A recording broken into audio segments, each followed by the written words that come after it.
Oke, halo semuanya. Kembali lagi dengan saya Yoga Tama Prabantara. Di video sebelumnya kita sudah menginstal compiler untuk C++, menginstal extensionnya juga di VS Code, supaya kita bisa menuliskan program dan menjalankan program bahasa C++.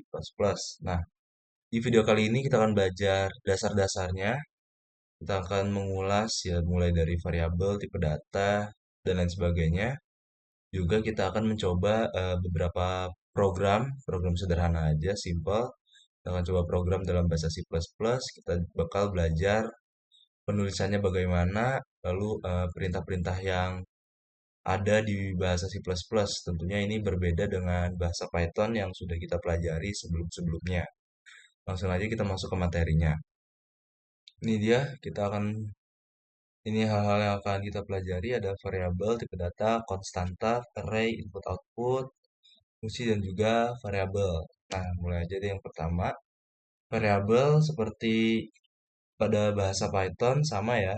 Fungsinya itu sebagai wadah atau penyimpan untuk menyimpan data atau nilai gitu. Yang tentunya ini bisa berubah selama programnya berjalan. Ini ada contohnya nih ya. Jadi kita menuliskannya itu tipe data spasi nama variabelnya sama dengan nilainya berapa. Selanjutnya ini ada tipe-tipe data, int atau integer, yaitu bilangan bulat. Ada float, ada double. Nah, float sama double ini mirip, tapi bedanya double itu dia lebih presisi, pecahannya lebih presisi tinggi. Jadi dia angka di belakang komanya lebih panjang daripada float. Juga ada char atau karakter di situ, string atau ya tau lah ya, teks atau kalimat, dan juga bol atau boolean. Ini true or false ya. Oke, ini selanjutnya ada konstanta. Konstanta ini seperti variabel, hanya saja nilainya itu tidak bisa diubah setelah kita menetapkan nilai tersebut gitu. Jadi di sini kita menulisnya const spasi tipe data terus nama konstantanya sama dengan nilainya berapa. Nah, ada contoh data yang tetap itu seperti pi, kecepatan cahaya dan lain-lain gitu. Lalu ada array. Array ini itu kumpulan data dengan tipe yang sama disimpan dalam satu nama variabel. Nah, itu cara penulisannya, tipe data, nama, lalu ada dalam kurung jumlahnya berapa, jumlah datanya sama dengan ya datanya itu dalam gunakan kurung kurawal misalnya. Untuk mengakses elemennya kita menggunakan cout ya, karakter out ini kita sudah pelajari di video sebelumnya, cout, cin, dan juga namespace std, tapi kita akan menyinggungnya lagi di video ini. Selanjutnya kita ada input output pengguna. Nah, ini sih yang tadi aku bilang cout, cin. Nah, cout itu karakter out akhirnya dia keluaran ya. Keluar nanti muncul di terminal gitu. Kita bisa lihat outputnya. Nah, kalau cin ini input. Jadi kita input dari user masuk ke programnya. Jadi kayak gitu. Tanda ini nih, tanda ini. Nah, itu sebagai operator stream. Jadi dia arahnya itu kemana gitu. Misal masukkan nama ngarah ke cout berarti ini tulisan string masukkan nama ini nanti dia bakal jadi output keluar di terminal kayak gitu contoh. Tentunya ada fungsi sama seperti di Python juga. Fungsi ini blok kode yang memiliki nama juga dapat digunakan atau dipanggil berkali-kali. Nah, manfaatnya ya mengurangi duplikasi kode supaya program lebih rapi, memisahkan tugas program. Strukturnya kurang lebih kayak gitu, tipe data, nama fungsi, lalu ada parameternya, lalu ada isi fungsi, return nilai. Ada contohnya nih ya, integer, int, tambah sama dengan int a, int b, return a plus b. Nanti untuk pemanggilan fungsinya, int hasil sama dengan tambah ya, tambah ini ya nama fungsinya, lalu ada parameternya di situ. Lalu ada scope variabel, ada variabel global dan variabel lokal. Sama seperti di Python, variabel global itu di luar fungsi dapat diakses dari seluruh bagian program. Kalau variabel lokal itu hanya dapat diakses di fungsi itu tersebut dan dia juga dideklarasikan di dalam suatu fungsi. Jadi kurang lebih seperti itu. Nah, nanti kita akan bikin namanya ada dua program contoh pengaplikasian C++ ini. Nanti kita akan bikin program konversi suhu dan juga program kalkulator sederhana. Nah, untuk yang konversi suhu, kita akan mengubah dari Celcius ke Fahrenheit. Ya, ini ada rumusnya, ini tinggal kita masukin. Ini nanti akan jadi fungsi, nanti kita akan panggil fungsinya. Seperti itu. Lalu untuk kalkulator sederhana, kita akan menggunakan namanya switch. Nah, untuk penjelasannya nanti akan kujelaskan. Untuk sekarang langsung aja kita buka VS Code-nya, lalu kita coba program-programnya. Oke, di sini udah ada eh, program, simple ya programnya. Ini program pertama untuk ngetes variabel dan juga tipe data. Di sini ada variabel age, height, grade, student. Nah, di sini ada tipe datanya ya, ada integer, double, char atau karakter, lalu boolean. Nah, di sini ada nanti muncul namanya siapa aja, terus nanti ada muncul nilai, ada muncul umur dan juga tinggi. Nah, ini kalau kita coba run ya, kita coba run.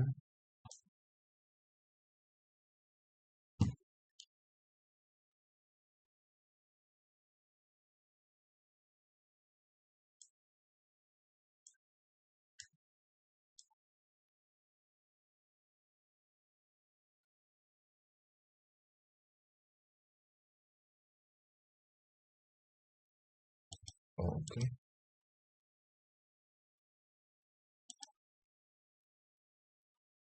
Nah, ini dia muncul ya.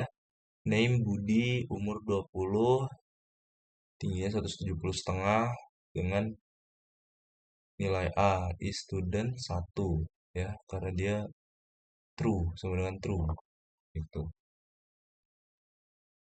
Nah, jadi di sini ada check out juga, di sini berarti karakter out artinya jadi kita mencetak yang ada di dalam tanda kutip di sini bersama nama ya juga ya, nama juga ntar ditambahkan sini. Nah, dia baru muncul di karakter, muncul di terminal ya, name spasi Budi.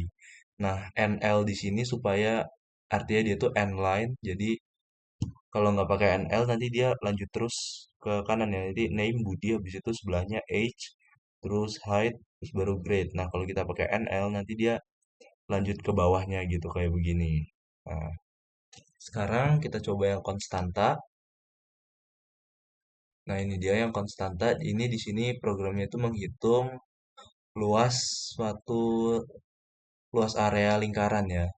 Nah, dengan radius 5 di sini ada pi-nya nih 3,141159 const double ya, konstanta double double karena dia desimalnya yang presisi gitu lah. Jadi angka di belakang komanya banyak. Lalu di sini ada const int integer max age 120 gitu. Nah, sekarang langsung aja kita run. Kita tunggu dulu di compile programnya. Nah, ini dia. Area lingkaran dengan radius 5 adalah 78,5397 mulai konstanta pi 3,14159. Nah, jadi di sini muncul ya radiusnya berapa. Nah, ini ada perhitungan areanya nih. Area sama dengan pi kali radius, ya radius kuadrat. Nah, jadi kurang lebih seperti ini. Dia nilainya nggak akan berubah ya, const ini. Sekarang kita lanjut ke array. Nah, di sini ada array statis, ada array vektor atau array dinamis. Nah, di sini aku mau jelasin dulu. Kalau array statis itu dia artinya kita nggak bisa nambahin angka ke dalam. Maksudnya nambahin data ke ini arraynya. Sedangkan array dinamis kita bisa nih menambahkan elemen. Jadi dengan nama pushback ya, dengan perintah pushback nanti di depannya ada names. Names ini artinya nama arraynya titik pushback lalu up dalam kurung. Nah, ini parameternya atau apa yang ingin kita tambahkan ke array tersebut. Nah, jadi kurang lebih seperti ini. Sekarang kita coba run.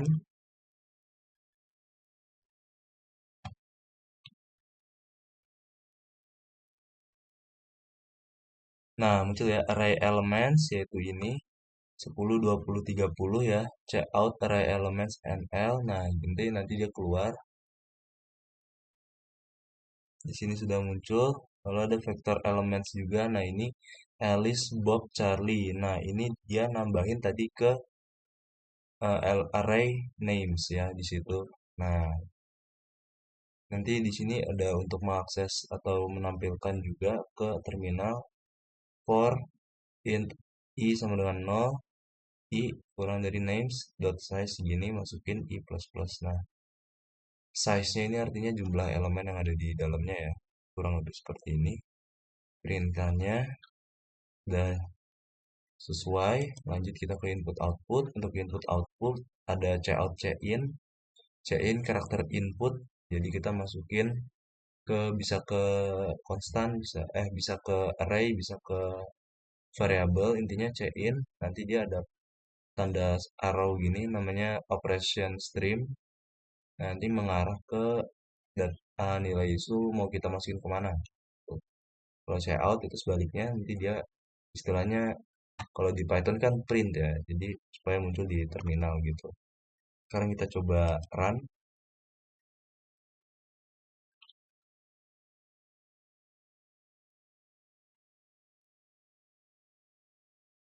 Oh, oh pantas. Di sini ada kita pakai koma ya, nama filenya kita rename, coba rename. Sini harus pakai titik, salah pencet. Nah, makanya dia error. Kita tunggu.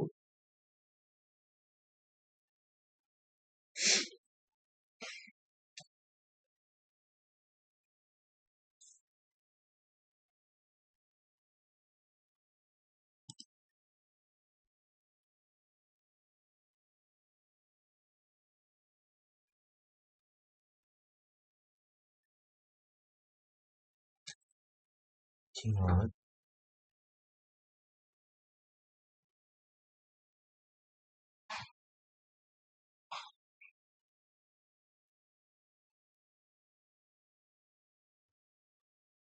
Oke, ini dia sudah berubah ya. Jadi .cpp tadi itu koma, tuh aku typo. Sekarang kita coba run lagi, harusnya sudah bisa.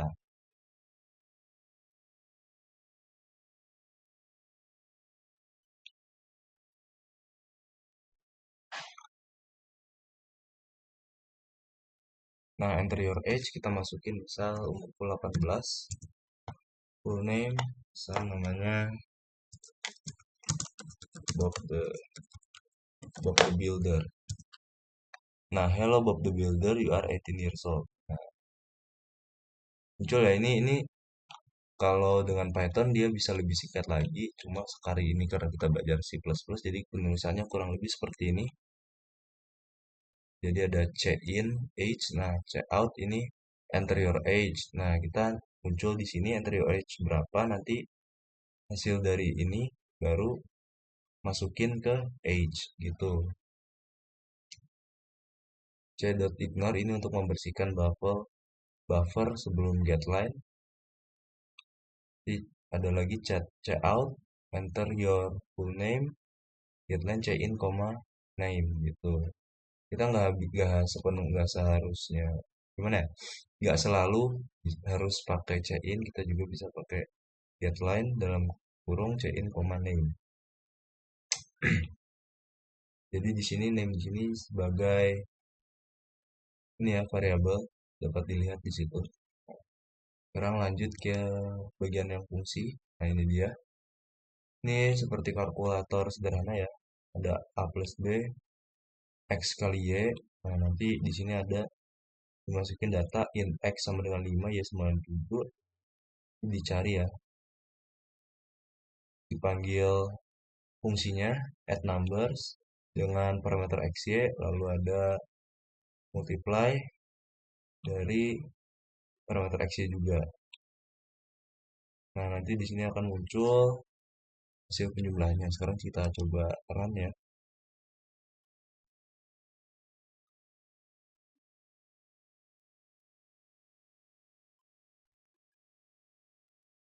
Nah, hasil penjumlahan 12, hasil perkalian 35 ya. 5 kali 7, 35, 5 tambah 1, 12 berarti udah sesuai. Nah, sekarang di sini ada scope variable, yaitu ada variable yang global dan juga yang lokal. Sini yang global itu ada 100, lalu juga ada yang lokal 50. Nah, ini dari uh, variabel, lalu juga ada yang dari int main, local main di sini ada 200, nanti dia harusnya dicetak muncul di terminal gitu. Sekarang kita coba run.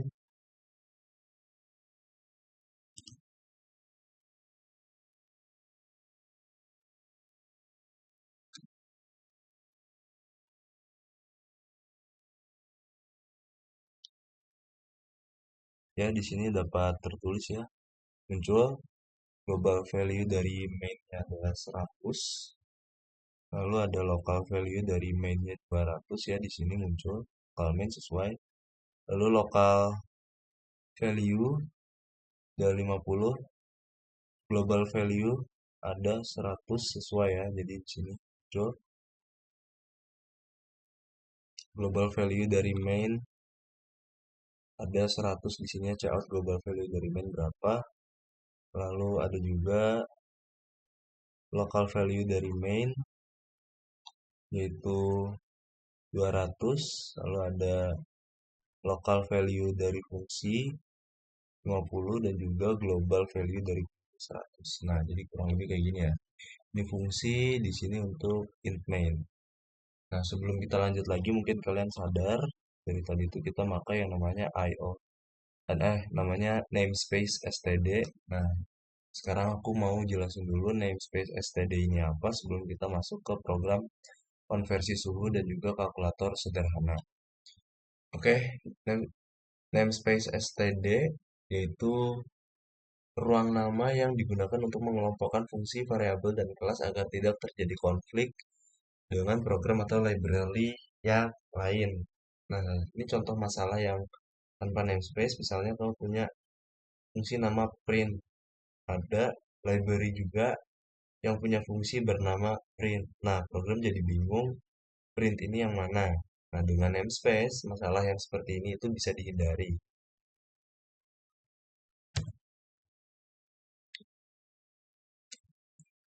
Nah, std adalah namespace standar milik C++, berisi banyak fitur penting. Fiturnya itu ada seperti cout, cin, nl, string, vector, sort, dan banyak fungsi STL yang lain. Ya, ini ada contohnya nih. Penulisannya std.2.2 cout. Nah, mengapa harus pakai std.2.2? Karena cout, cin, string, dan lain-lain disimpan dalam format namespace std. Jadi kita harus memanggil mereka dengan format std.2.2 baru nama fungsinya atau nama perintahnya. Contoh seperti ini. Nah, jika kita menggunakan using namespace std, kita nggak perlu nulis kayak tadi ya, kita nggak perlu nulis std.2.2. Jadi kita nggak usah nulis kayak begitu ngulang-ulang, kita hanya perlu menulis di awal using namespace std. Nah, setelah itu kita bisa menulis cout, string nama, kita di depannya nggak perlu nambahin std.2.2 gitu. Nah, jadi kurang lebih ini ya, dia ada kekurangan dan kelebihannya dalam penggunaan namespace std. Kelebihannya itu kode lebih singkat dan lebih mudah dibaca untuk pemula. Kekurangannya terutama di proyek besar, yaitu berpotensi konflik nama. Misal ada fungsi dengan nama yang sama di library lain, maka kita tidak merekomendasikan untuk menggunakan namespace std di proyek-proyek besar. Akan lebih aman jika pakai std.2.2 lalu nama fungsi.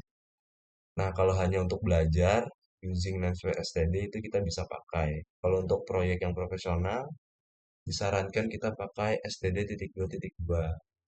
Nah, ini contoh penulisan ya, yang tanpa namespace std, lalu ini ada yang menggunakan using namespace std, gitu. Jadi kurang lebih seperti ini. Untuk namespace std, sekarang langsung kita kembali ke VS Code-nya.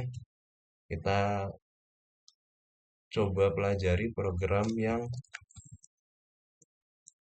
program konversi suhu dan juga kalkulator sederhana. Oke, di sini ada programnya yaitu konversi suhu. Nah, di sini kita pertama-tama kita bikin fungsinya dulu ya. Kita bikin fungsinya yaitu ada nama ini, nama tipe datanya, lalu nama fungsinya, lalu parameternya ya. Jadi yang pertama itu to Fahrenheit. Jadi konversi Celsius ke Fahrenheit ini ada rumusnya ya, return ini dari C kali 9/5 ditambah 32. Lalu di sini satunya juga sama, ada fungsi yaitu fungsi to Celsius, yaitu mengubah Fahrenheit ke Celsius dengan mengambil data dari variabel F ya. Nah, di sini dapat kita lihat int main ada di sini Celsius dan ini sebagai variabel lokal ya. Ini misalnya ada int choice juga, jadi ini choice di sini untuk kita memilih mau konversi ke mana gitu. Jadi di sini yang pertama kita menggunakan if else ya. If choice sama dengan satu artinya kita memasukkan suhu dalam Celsius lalu diubah ke Fahrenheit. Nah, elif jika choice 2 itu kita masukkan suhu dalam Fahrenheit lalu dia diubah jadi Celsius. Lalu else-nya di sini ada cout pilihan tidak valid. Nah, gitu. Nah, sama penting juga ini di C++ tuh tanda kurung kurawal yang kayak gini. Nah, ini kalian harus betul-betul apa ya, jangan sampai kelupaan lah karena kalau enggak dia bakal error. Jadi di sini if di sini kan hanya sampai cout yang Fahrenheit ini ya, hanya sampai cout Fahrenheit ini. Nah, jadi tuh tanda kurung kelawarnya harus mulai dari setelah if-nya lalu berhenti setelah di bagian pokoknya fungsi terakhir lah, perintah paling terakhir lalu tutup lagi, nanti tambahin lagi else atau elif gitu. Nah, kurang lebih seperti ini. Sekarang kita coba ya, kita coba run.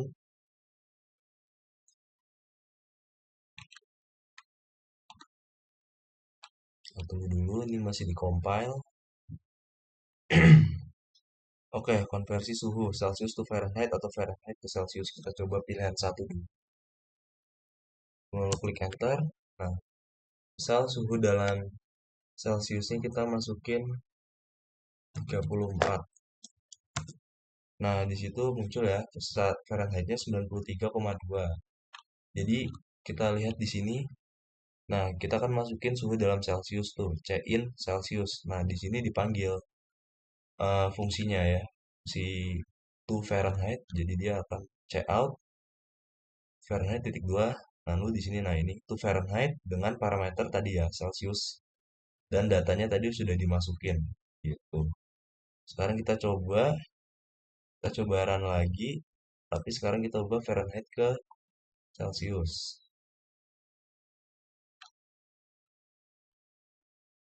Nah, kita masukin pilihan 2, kita misal 64 gitu. Nah, lalu di Celsius muncul ya 17,7778. Nah, ini alasan kita kenapa memakai double sebagai tipe datanya karena supaya akurat ya ini, nilainya berapa gitu. Nah, kurang lebih prosesnya tadi sama ya. Kita masukin nilai suhu inputan dari user, suhu Fahrenheit ke variabel Fahrenheit. Lalu dipanggil eh, fungsi itu Celsius ya, nanti dia muncul Celsius titik dua, lalu hasil dari kalkulasinya di fungsi itu Celsius dengan parameter data yaitu Fahrenheit. Kurang lebih seperti ini.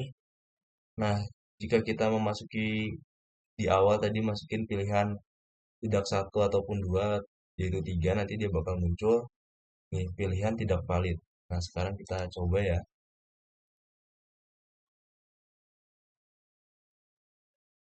Nah, misal kita di sini masukin tiga.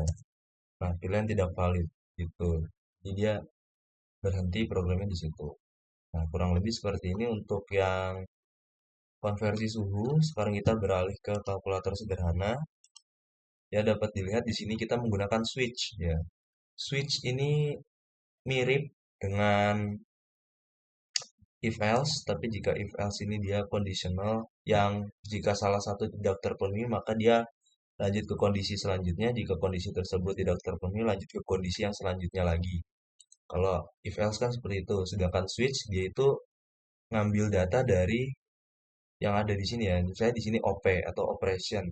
Nah, jika OP di sini data yang tersimpan di variabel OP ini plus, nah maka dia bakal menjalankan yang ini nih, ya, A plus B. Kalau misalnya dia perkalian, maka jalankan perkalian dan juga seterusnya. Gitu, jika switch itu kayak gitu. Jadi dia ngambil data dari suatu variabel, lalu ditentukan jika data itu digunakan untuk apa gitu. Switch itu kurang lebih seperti itu simpelnya. Nah, sekarang kita coba jalankan ya.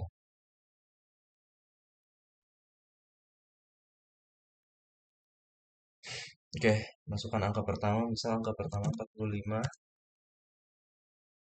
masukkan operator. Nah, misal kita mau tambah angka kedua, misal 66. Nah, hasil 111 ya, 45 tambah 66. Kita coba lagi, misal kita yang kali ini kita coba satu-satu ya, ini apa operasinya. Masukin angka pertama 78 misal, situ kita minus, lalu kita masukin 41 misal. Nah, 78 kurang 41 37. Kita coba lagi perkalian. Sekarang angka pertama 45, jangan deh, tadi udah 67, lalu ini akan dikali dengan misal 93. 67 kali 93 muncul 6231. Kita coba lagi ya, sekarang yang pembagian.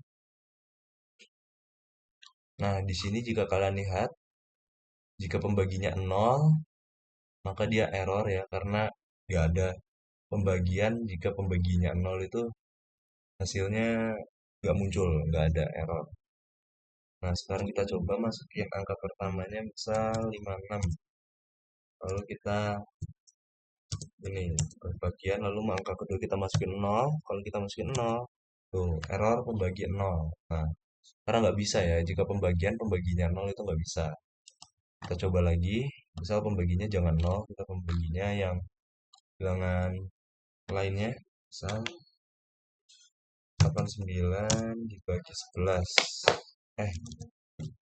Dibagi 11. Nah, ini muncul ya, 89 bagi 11, 8,09091. Gitu, jadi kurang lebih seperti ini. Ya, di sini ada default. Default ini jika ketika datanya itu nggak sesuai ya dengan yang ada. Nah, plus min ini, jadi dia kalau nggak sesuai dengan ini, dia bakal muncul operator tidak valid. Jadi misal kita coba lagi ya, kita coba lagi. Masukin angka pertama, misal angka pertama 90. Nah, ini kita masukin misal K. Lalu angka kedua kita masukin 4. Nah, operator nggak valid ya, karena dia nggak sesuai tuh. Kita dikasih pilihan plus, minus, kali atau bagi, tapi dimasukin K. Ini kan nggak valid. Makanya dia, ini semua di skip, dia langsung lompat ke default. Tuh. Jadi kurang lebih seperti ini untuk switch. Nah, untuk di video selanjutnya kita akan memperdalam lagi pemahaman kita dalam bahasa pemrograman C++. Kita bakal nyoba loop, kita bakal nyoba yang lain lagi. Ya, gitulah pokoknya. Jadi kurang lebih video kali ini cukup sampai sini. Sekian dan terima kasih.